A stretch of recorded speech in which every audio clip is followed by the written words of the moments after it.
The following program is an original production of WICC PBS Chicago. In 1962, the U.S. Supreme Court ruled that government-endorsed prayer in public schools is unconstitutional. A year later, the court banned Bible reading and overturned a state law banning the teaching of evolution. Despite those rulings, can religion and morality still play a role in public schools? That's the focus of our discussion on today's edition of The Professors.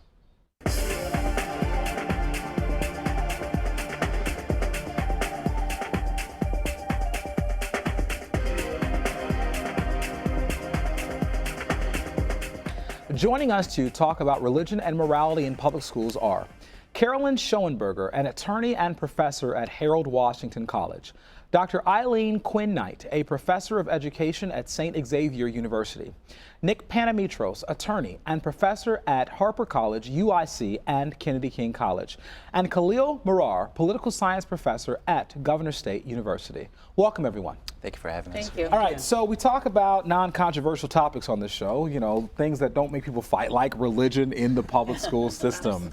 So we've talked a little bit before the show even began, just thinking about what is the conversation around morality and religion. You said to me earlier, you said, well, it depends on how you define religion. So the question I have for you as we start is, should religion be in the public schools, and what is your definition of religion in that way?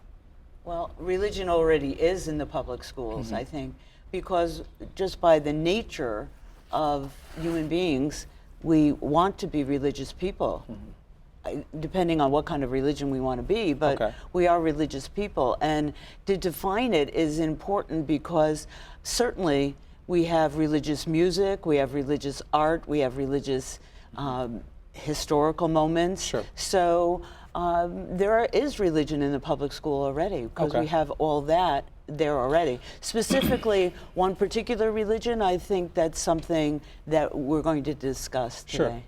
Now, Khalil, you teach politics and religion, and I've always been told that if you want to make friends, and there are two things you should not talk about in polite company, that's religion and politics. But you teach religion and politics. Got them both covered. Yeah. Right, exactly. Yeah. So how does that work, and how do your students feel about this question of the role of religion in the public sector and the public schools? You know, most students like learning about religion and politics and religion, but they like learning about the politics of religion. I think too often we treat religion as a sacred cow, you know, pun intended.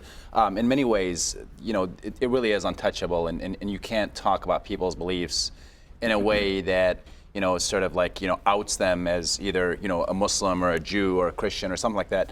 When it really, you know, I think that aspect of us, especially in the American context, is a very healthy one. I understand why we are very uncomfortable talking about religion and politics and religion, and I understand why we have a strict separation, specifically the First Amendment in this country, that basically tells Congress that they can't make any laws concerning religion.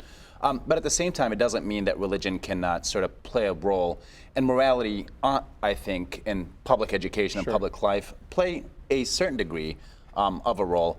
And I think it's a good thing for society to have morality playing a role, while at the same time recognizing that, you know, obviously religion should not be, you know, forced down anybody's throat. Yeah, that makes sense. I'm going to come to the side of the table in a minute, but I want to throw out a couple quotes that I think are interesting around this. John F. Kennedy said in 1960 that he believed in an America where the separation of church and state was absolute. He had to. And that no church or church school should be granted any public funds or political preference. It's interesting because George Washington in 1796 was a very big advocate for religion in the public schools, and he wrote in this farewell address that he believed that of all the dispositions and habits which lead to political prosperity, religion and morality are indispensable supports. And he believed that we could not maintain a society of a moral society without religion. So how do we deal with this in the public school system?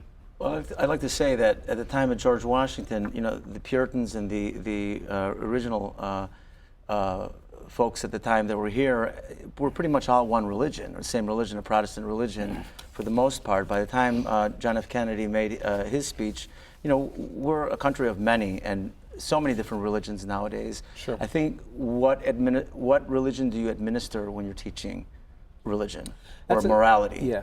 And you know, each one of these, even the Abrahamic religions, although they're similar, they have some variations. And so, how do you teach it? How do you administer it is the problem. I want to give a little historical context. In 1973, after I finished my master's degree in French, I found a short-term teaching job teaching Spanish in a rural part of Virginia. And this was several years after the Supreme Court decisions. Every assembly was started with the Lord's Prayer. Interesting. And I would venture to say that in many parts of the United States, So they were ignoring the Supreme Court's yes, ruling. still, I'm convinced it's still ignored. Sure. And I think the problem that the Supreme Court was trying to address is that the fear of imposing something, that imposing a particular religion or a Okay. certain particular thought. Okay. Well, let me ask you this, because Nick, you made a statement that I want to challenge slightly here, because there is this conversation. Oftentimes, people say, "Well, yeah, but back then everyone was the same religion." Well, interestingly enough, 78.4% of Americans consider themselves Christians. About 4.7% of Americans consider themselves other religions, and about 16% or so consider themselves to be unaffiliated. We're still pretty much, on paper, in many ways, a majority one particular religion. So your point, Carolyn, was, well, let's not impose it. So I guess the question becomes, how can we teach religion without feeling like we're imposing it? Well, I think that the important thing is to teach values. And I do teach a course in ethics, business ethics, which Okay. I get a lot of grief for on occasion. Okay. And I was taught business Why is ethics. that? I'm not going into Okay. that. There were a couple of people. I had a brilliant professor at Loyola University who taught business ethics who Okay. was a priest. Okay, And I okay. think that we can agree that there's a certain way that one deals with people. Gotcha. Okay. And got I it. think that religion does bring that. Now, I tell my ethics students that if you do have a conflict where there's no good solution, following the law, while it's not completely always ethical, at least will keep you out of jail. Okay. And I think that's a good rule. But absolutely, religion, all religion had contribute a lot towards Sure. being good people, treating fairly other people. And, Okay. and I think that's Right, and valuable. on that Sure. same level, I think in the grade schools and high schools that I work in and in college also, that it provides a structure for people in order to work with other people. So I have this structure that the child sees these conventions that we have, these religious conventions that we have, in being respectful, kind, thoughtful to other people, while, those provide them with a sense that there's something good about this world, that the way we treat each other. Okay. So I think that needs to be there and is something that the child by his very nature and the student by their very nature longs for, is that sense of a structure that's respectful of each person. Well, that's interesting because over 80% of Americans now agree that morality ought to be taught in the schools. I think actually we probably really have consensus on that. But when it comes down to it, what does that morality look like specifically? So we can all agree maybe that, say, hey, murder is wrong, and we'll teach kids you shouldn't murder people. And we can agree that we could teach kids not to lie, right? Or things like rape, that sort of thing. But what happens when we get down to controversial issues? Controversial issues that we don't have moral agreement on. How do we deal with those in the classroom? You balance yeah. it. Okay. You balance it. Yeah. I mean, that is a great point. You balance it. And the question is how, right? Because, as you pointed out, Ted, it's a very good point. It's a very important point. And at the risk of sounding like Bill O'Reilly on Fox News, 80% of Americans, almost 80% of Americans do practice Christianity. Now, for those of us that are non-Christian, be it Jewish or Muslim or something like that, you're sort of caught in between two uncomfortable places, right? On the one hand, you have, people, and it really is the controversy that shouldn't be taught, right? And yet should be taught at the same time, right? So controversial things like, if your principal was to come to you and say you should accept Jesus Christ as your Lord and Savior, right, might be problematic for an atheist, for example, or somebody who's Jewish or somebody who's Muslim. In a public school. In a public school especially, right? But heck, even in a parochial school, right? I mean, if I'm going to a parochial school and they accepted me despite the fact that I'm a non-believer, an infidel, then I should be able to accept whomever I want as my Lord and Savior, or not accept anybody as my Lord and Savior. I think the problem here is not so much, what religion is being taught and what religion is not being taught. I mean, I think we can all agree that there's a healthy public discourse and discussion at the point that we teach all religions, and we should try to have as much space for religions as possible. But the problem with that, Khalil, that's not happening, is it? It's not happening, and the truth is, when you have the majority who are Christian. Wanting their children to grow up Christian, for example, I take no issue with that at all. I mean, I accept the fact that I am in a largely majority Christian nation. But that's precisely why we have minority rights, is so that you can live amongst the majority and take no issue with what the majority practices and believes, and vice versa, right? The majority can take no issue with what you believe, short of killing somebody. Khalil, let for me ask religious you this purposes though. or Before something. I'm gonna come to you in a second, Nick. But let me ask you this question. But is that really the problem? Because what you're painting is a picture of sort of all these Christians wanting their kids to learn religion in the public schools, and that being the thing that's pushed. And what I would probably argue and find is that really the public square in terms of education is really naked. It's divorced from religion is. altogether. So It is. really, it seems like the real issue is that we're afraid of religion in the public schools. We are. And we ought to be talking about it because it matters. But we live in a secular society. But it's more than a secular society. Like I said earlier, we live in a heterogeneous society. You can't do what you would do in France or in Greece or Argentina or another country, and so that's where the fear comes from. I wouldn't want my child, hypothetically speaking, to be exposed to the not nuances. I can't think of the word right now, but the particulars of one religion. Sure. If I'm a different religion. Right. Now, if I go to a Catholic school and you said you're an infidel or whatever, you go into that parochial school knowing that they teach religion, and that's why you chose that school, perhaps. But we would So it's not different. impose upon him Well, it's our Okay. belief. Okay. I mean, We part of would being not. a Okay. good Christian is not, or a good Muslim or a good Jew is not imposing your religion on, Right, on other right. people, Well, right? see, I don't know if I agree with that one, but that's a whole other Well, conversation. I think there It is, it is. are groups within all religions that do believe in proselytizing Yeah. Right, and there is. converting The children. evangelical wing, Sure. sure. Well, let me Absolutely. ask you this, but you made a comment that I think a lot of people probably had an issue with, that we are a secular society. I think Nick probably took issue with that slightly. But I would we're say that also- we're probably not. And also, you would look at the question, we say we don't want to impose on our kids, but don't people impose ideologies on the kids all the But time? look how empty our churches are. I mean, it just gives a sense that this is a secular society. I would people strongly- don't. Yeah. People Americans don't go to think church more than any group in the world. But We it's do. still, We go do. to Right, some yeah. of the churches Yeah. and see how Yeah, empty and they we have are. more churches so, than Yeah, we do. Yeah. it's different than the 80s and 90s and now. No, it has declined, you're right, but we're still very church going. But I think the question I want to ask really around this is, don't we impose as educators some level of our ideology on the people that we teach every Well, day? we see them model. do. We model certain things. Yeah. My students see me model, a way of being Christian in a Catholic school. But that's not imposing. I'm not imposing upon them. I'm modeling that, and they say, "What church do you go to?" Okay. I say, "I go to Holy Name." I'd like to go to that church. So that question of imposition is really what this comes down to. Now, let me give you a couple of things to think about. So right now, the Bible's taught in 39 states as a literature book, right? But the ACLU came out with a statement around that, and they said that you can teach the Bible as long as the school's approach to religion is academic, not devotional. The school must strive for student awareness, but should not press for acceptance. The school can sponsor study about religion, but not sponsor the practice, and they should educate about all religions. So the question of imposition really has been defined in a lot of ways in courts and around the country. But at the same time, is there a way to teach about something that people are so passionate about? And do it in a very divorced, sort of nonpartisan, if you will, completely unbiased manner. I think you hit the nail on the head. One of my children was telling me that at the public school where they go, that the professor was teaching more about the history of religion. But he said when he came to a particular religion, he spent a whole week on it. Okay. And he knew so much about it. And I said, well, Okay. it's probably of that religion, and he can't help that. Sure. But so if you teach the background of religion, is that okay though? I mean, if I was well, teaching, can you help it?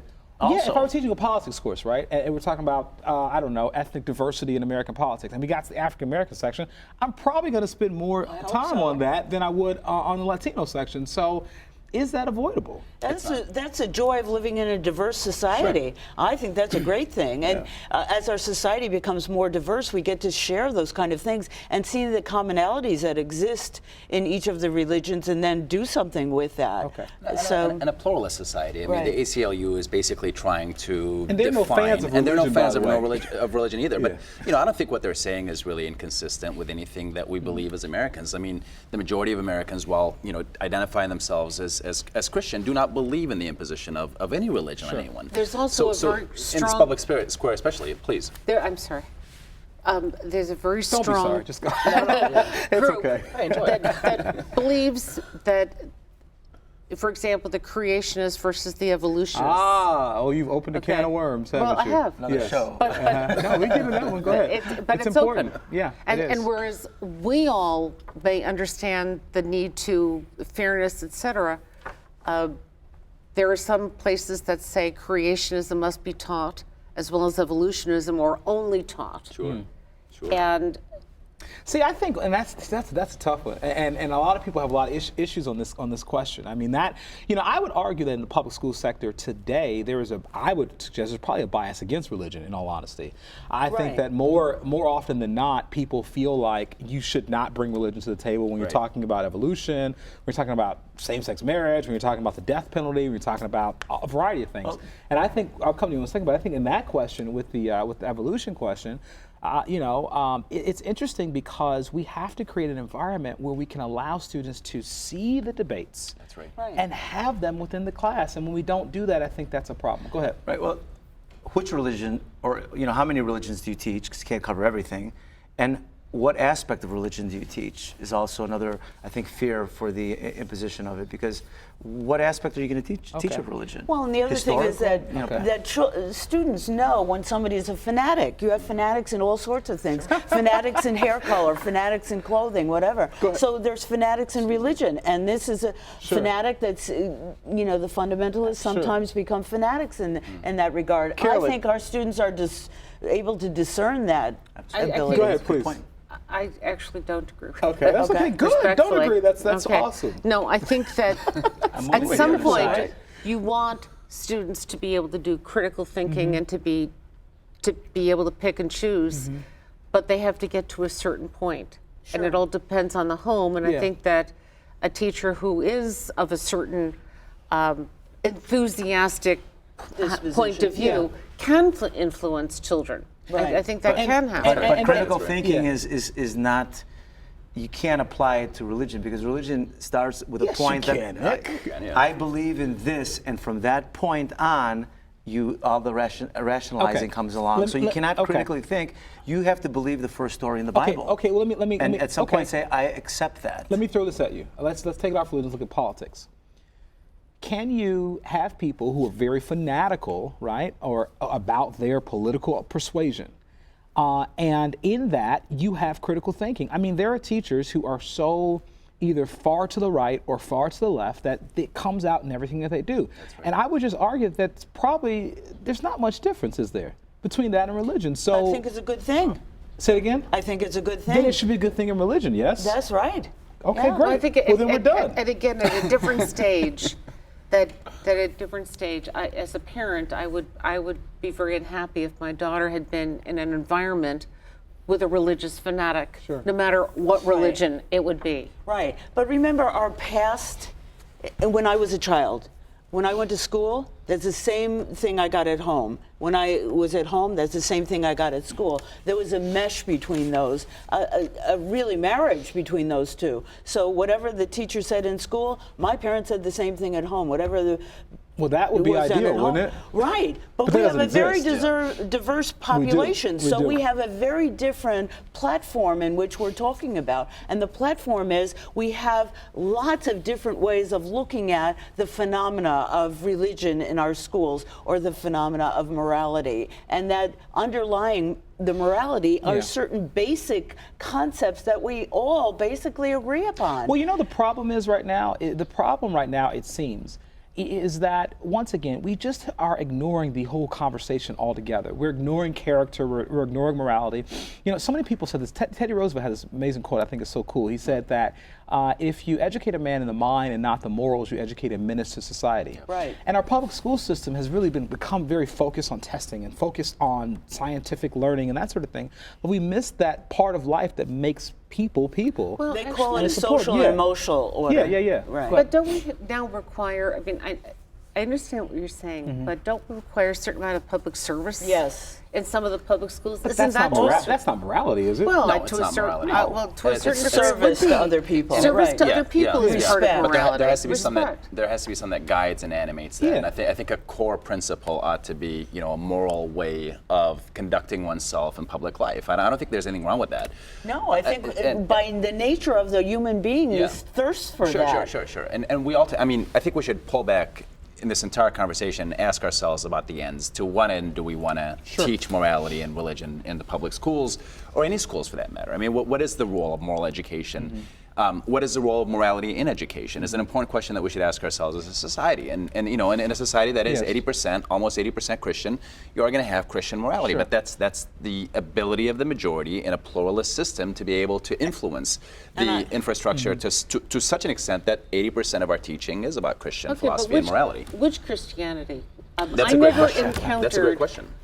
discrimination Sure. against Catholics until I went Okay. to the University of Virginia. Okay. Okay. Interesting. Wow. I grew up in New York. Interesting. My husband encountered it in many of the schools that he went to. You know, and your- it was shocking. Your point is very valid, because the reason why prayer is not in public schools right now is not really, I mean, there's the Margaret O'Hara case in 1963, but the real push, she was an atheist, but the real push behind removing religion from public schools is really not from the atheists. It's really a sectarian battle between the Protestants and the Catholics. It is. And I would suggest, having attended Catholic school, as one of the infidels when I was in high school, right? I wasn't Catholic. My dad went to Catholic school. He wasn't Catholic, but we went. I loved it, because we had courses that helped me to think about moral issues. That's right. So the question so to answer your question, I guess from personal experience, I would suggest that I didn't find the sectarian battles in that. I just enjoyed the fact that we were talking about it from a faith Right, perspective. because And by those- your nature, you're Yeah. drawn to those kind of things. We need that in our society. and we yet need I those don't kind want of to things. suggest that this was at the University of Virginia. It was some of the students Sure, there sure. who came from certain rural areas. Duly noted. That again, that this was, I'd never heard of anyone who Interesting. coming from Interesting. New Yeah. York. From yeah. But don't forget, the schools that you went to, obviously they had their curriculum set up knowing that many of the students weren't Catholic. And obviously thought that it would be proper to teach, administer the religion. Although you're going to a Catholic school a certain way, you could go to a Catholic school and they could say, you're not Catholic, you're gonna, I don't know what's gonna happen to you Yeah. afterwards, next life, or, Yeah. I do- so it just depends yeah. when Brimstone. and where you Okay, went. So okay. if you went at a different time, Okay, different okay. place. I do want to Khalil. take issue with one thing that's being assumed at this table, and that is that we are, hungry for religion. I mean, I think human beings are contrarian by nature as well. I mean, we are as much atheist as we are religious. Now, sure, every human society has exhibited religiosity or religion in some way, shape, or form, but there's also a good degree of humanity that has also exhibited, the rejection of religion, the rejection of faith. So we have to be careful not there's to a growing assume movement in this country It doing is, that, and yes. we have to be careful not to assume that everybody, is thirsty for religion, and that we should quench that thirst with this, moral soldier type of mentality. agree. I mean, we have to be careful with that. But at the same time, I understand that we do have a society in which we have more churches than any other place on earth. We have more religious people that identify themselves religious than any other place on earth. And yet at the same time, we have the First Amendment. I think that really is what makes this country a great place to be. We have a country in which we have the non-establishment clause, right? At the same time that we have a very free religious exercise nation. clause. It's a fantastic thing, and I yet think, a mixture other of sorts. countries balance a First Amendment against other rights. Sure they do. Yeah. We generally don't. We don't, yeah. I mean, How so? that is the main Oh, amendment. okay, gotcha. And this is not from me. This is from actually someone who is on the Australian Supreme Court, who said that most countries in the world balance the First Sure. Amendment with other rights. You in the United States, you're out here. Yeah, it's a priority, right? Yeah, It is a yeah. priority. Just think Yeah, of yeah. the impact of modeling behavior. So I see you behave in a certain way. You're respectful to Carolyn. Okay, then I look at that. That's a religious phenomena too, because it's respect for other people. That's what I base my life on, looking at other people and Yeah. saying, I understand the respect or the care or the concern Yeah. or the outreach of all these people that I talked about to help other people in our society. Is that not a religious phenomenon? I don't know. think so, and I'll pose another question to you guys. I want you to think about this. When it comes to the issue that we face in Chicago, like the issue of violence, there have been a plethora of studies that have been done that have shown that religion really helps to mitigate the effects of living in violent communities, et cetera. Right. So when you think about this, maybe the question is not should we have religion and morality in the schools? Maybe the question becomes how should we do this? And I'll throw out a suggestion here because I think about this a lot, and I'll see what you guys think about it. What if we say that we can teach religion in the schools, and that we allow for all religions to be taught, or sort of the major 4 or 5 within the country based on population studies, and we let parents choose whether they want their kids to learn this religion, that religion, or to learn morality from a non-religious perspective. Would that be a viable compromise? If so, we're going to touch this one, schools are complicated enough. You've just yes, added a whole level of complication. But it's important, right? We said that. Certainly is, but I think there's so many different ways you already teach it. As I said, music, art, dance. They teach religion in music class? Yes, absolutely. Sacred music. just started I mean, something here absolutely. with him. Okay. Art. Yeah. The art that's out if there. I'm- Oh my gosh, yes, I believe it. Ted, I'd like to There's say a something. fundamental though. assumption there. Go ahead. There's a fundamental assumption. The assumption is that education can actually undo the killing in the city of Chicago. But that's besides the point. Yeah. Your example you help, gave maybe. of crime. Now, many of those criminals were raised in an environment where they went to church. So there's this fear of God, and yet the crimes were committed. The question, I had this conversation with someone recently. I said, imagine now someone that doesn't believe in a God. What is the driving force? What conscience do you have? You say, well, you should be able to have that on your own. But at what Nick, point? see, I don't know if I can agree with your fundamental statement Right, there. I I don't think we'd have to look at either. the data on that. I think. I think You it's, think it would it's be very better? problematic. But I agree. Answer my question. Do you think it would be better? I No. think that religion has proven to have the ability to help to change behavior. Well, and so, I think, yes. again, because that there's a every subject fear. in the school Yeah. has some element of Absolutely. religion in there, whether it's treating other people or, I mean, I couldn't agree more, and I think that's part of what becomes an educated person, is being able to understand different versions and not to impose. All right, we got to stop here. we can keep on going, I tell you. This is a very, That's very good good. conversation. So thank you all so much, and we'll continue this. Okay. That's our show for today. The conversation continues online at wycc.org. See you next time on The Professors.